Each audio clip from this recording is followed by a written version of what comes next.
Hello Tubesters, it's Gav and welcome to another one of my videos. Obviously this one, if you've read the title, is the build vlog. I believe is number 3. It could be number 4, but I believe it's number 3. For the F104 Starfighter in 1:72 scale. This one being by Revell. If you haven't seen the other couple of videos, you haven't really missed much.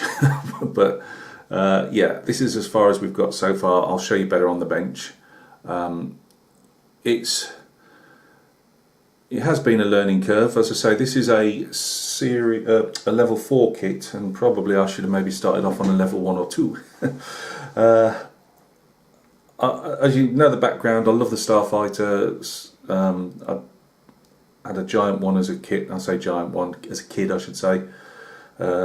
And this is my first model kit in 30 odd years. Yes, I have been zooming it around trying to make the J79 howling engine.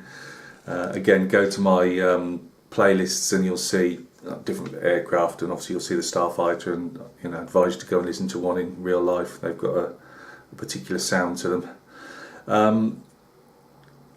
I can't say it's been easy. I didn't expect it to be. You know, it's been a learning curve so far, and I've still got a lot of way to go. I only do, you know, I might put filler in the morning, and then hopefully it's off for me to sand down in the evening. So I'm literally doing 10-15 minutes an evening most evenings. So that's why you haven't seen a giant amount of progress on it. It's just taking time. I've had a lot of fit issues as a newbie to it. They're probably all mine. I'll point them out in a minute when we go down to the desk and have a look at the instructions. So I've had a fair amount of problems putting things together, and at times being a bit dispiriting, only because, you know, you want things to go well, you know, go right, and you know, it's not an overly complicated kit, but it's been quite a struggle to get things to fit well and whatever. So anyway, join me down at the desk, and we'll take another look at the Starfighter and see the progress I've made. Right guys, thanks for joining me at the desk. Let's have a look at the kit. As you can see, we've got all our fuel tanks on, especially those wingtip tanks, which give the Starfighter, I think, more of an iconic look than without. I mean, when it's got without, yes, it does literally look like a dart. But once it's got its tanks on, it's a lot more, for me, iconic. Along, obviously, with that lovely giant T tailplane. Right, let's see the bits that I've done, if I can remember from my other video. I should actually watch the ending of the video, and I'd know the old video, and I'd have known where I was when we left off. Join these two halves together of the fuselage. I was dreading this, I've got to say, just because you're trying to join two halves together, and I thought, oh, I'm not going to make a great job of this. I had what the fit issues I'm having with it. They probably all are down to me. I think what we've got here is there's a lot of tolerances in how this thing's put together, in my opinion. And then you add it to my own inability to get things straight, and it's a disaster waiting to happen. I just think, I look at bits, again from a newbie, I look at bits and I think, well, why haven't you just put two rails for me to sit that on and slot it into so it's nice and snug fitting, tight, whatever you want to call it. You know, why have we got huge tolerances? And I mean way over just just a little bit of play. So it makes a perfect storm for somebody like me who isn't the most gifted model maker in the world. Right, so the join itself, until we get the I'm going to spray some primer on tomorrow, and we'll see what the filler looks like. See what needs sanding down again, probably a lot of it. The sides, I don't think it's going to be too bad once the primer's on. I'm hoping it shows it. It's almost like a natural seam. That's what I'm hoping anyway. We'll go to the landing gear bay. Now, let me just, in fact, right, let's talk about the landing gear bay first. As you can see, it's all over the place. This here, the actual main core of the landing bay, which gear bay I should say, which, you know, goes from here to here. That was a really, really loose fit. When we look at it, what happens is that bay joins into, if you can see what I'm pointing to here, let's just see if we can get in a bit, into this bulkhead here, which obviously has to be sealed in. Now, I dry fitted that over and over again. I've seen all you guys do it on your videos. I've dry fitted it over and over again. I dry fitted it onto the landing bay to make sure that the holes actually, you know, the two little pegs went in the holes, all that type of thing, and everything was fine. But I've probably, again, I thought there would have been more of a, what can we say, like a channel for it to sit into, and there isn't. There's just, you just butt it up to this. It's this peg here. You literally just butt it up. It's there for literally to butt up to. And I reckon I must have gone slightly out, you know, not level with it. But again, you were having to push it, a loose fitting bulkhead, trying to squeeze two halves together in the hope that it would all join up and be absolutely level, you know. So when I've come to fit the landing gear bay, sorry, wrong landing gear, they were completely out of line with those holes. No matter how I tried to get them to line up, it just wasn't having it, and I couldn't see any way. Sorry, this is all going to fall down on us now.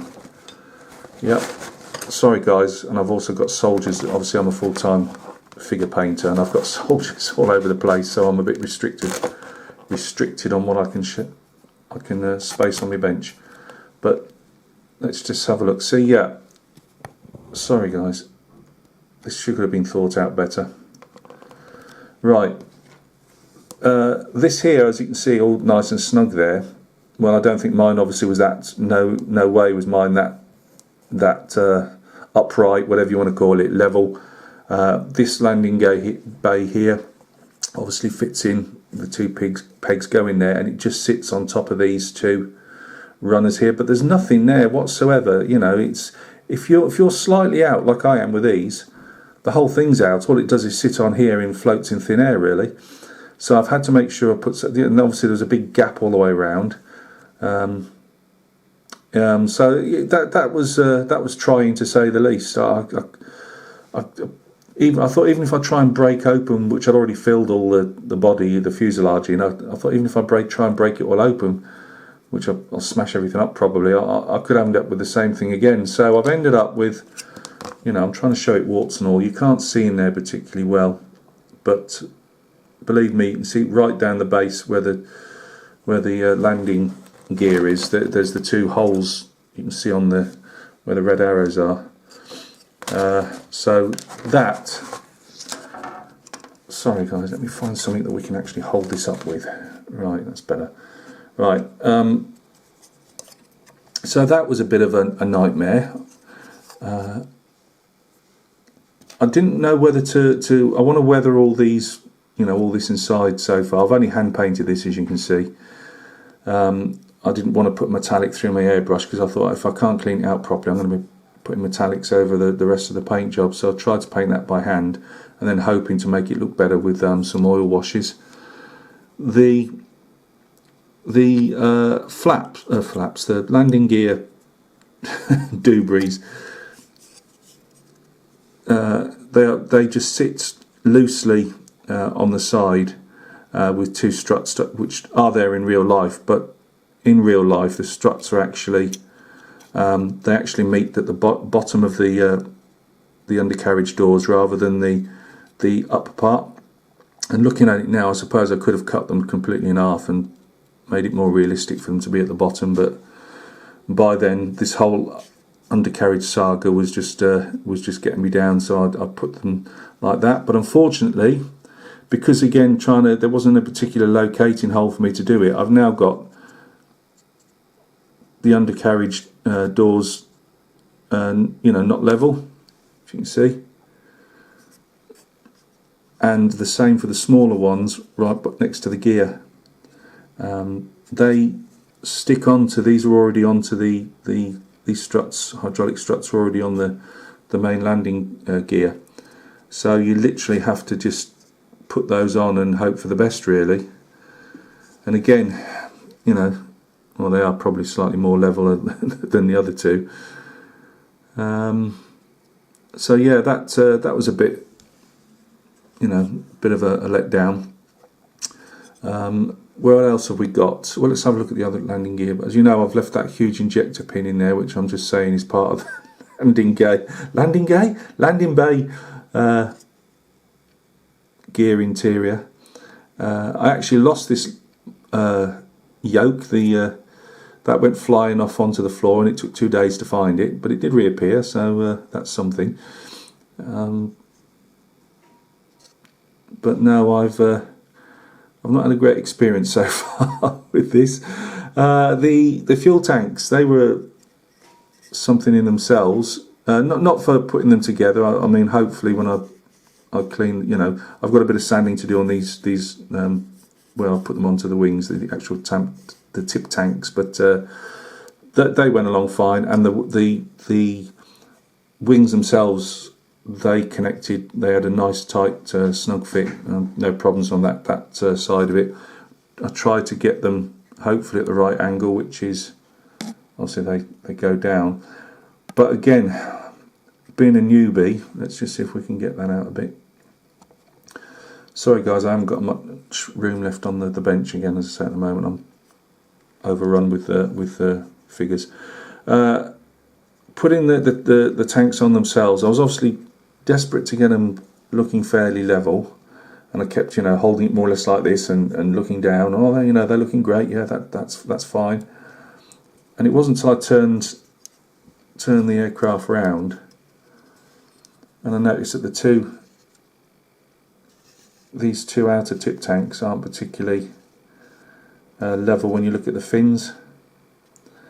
They're slightly, you know, one's slightly higher than the other, so I thought, oh my life, that's something else. A small point, these strakes here on the real aircraft, on the tip tanks, they should be farther down, they shouldn't be up over the wings like that, but well, not the photographs I've seen anyway. So yeah, it's been disappointing, really, you know, because you want to do your best on things, but it is my first aircraft. Well, it's my first kit, so you know, it is what it is. You know, as I hopefully progress, I'll get better at them. I've got another couple of bits to add on here, as you can see. The wheels I was leaving until the end. Once I've sprayed everything over, there's a hook to go on the rear piece here to obviously catch towards the end of the runway when they put the barrier up. But yeah, it's a Starfighter sort of. You know, it is what it is. I'm still enjoying doing it. As I say, it's just, you know, it's like painting figures. You know, you don't get a better figure painter overnight. It takes time, and so I understand that. And I'm also one of these people that nothing ever comes easy. It has to be worked at. So yeah, you know, it's a shame. I was hoping for a bit better results, but never mind. We shall progress. I take it I've got to get all those scratches out of the. Let's just have a quick squeeze off. Actually, I've got the canopy because I've kept it separate to get any less damage on it. It already is. Can you see there? That's not dust. That's where they just threw it in amongst all the sprues, and it was upside down. And you can't see it completely. Well, you can in places, but there's some huge scratches all over it, which is a bit of a. I don't know how I'm going to do that. I take it. I keep seeing people mentioning about rubbing them out with a sanding stick, so I'll look online how to do that and give that a go. But yeah, so I've obviously got that to do. A couple more of the clear parts to add, but I'll put them right at the end, I think, because they've got to go on the landing gear doors. So yeah, primer. So the next stage is going to be primering, which I hopefully do tomorrow. I'm bound to find that I haven't done a good job sanding the filler down than I thought I'd do, but we'll see. Hopefully we can get the priming done in more or less one go, and you know, and then maybe later on in the week I'll attempt my first airbrushing with trying to get this 3-tone soft camo on it.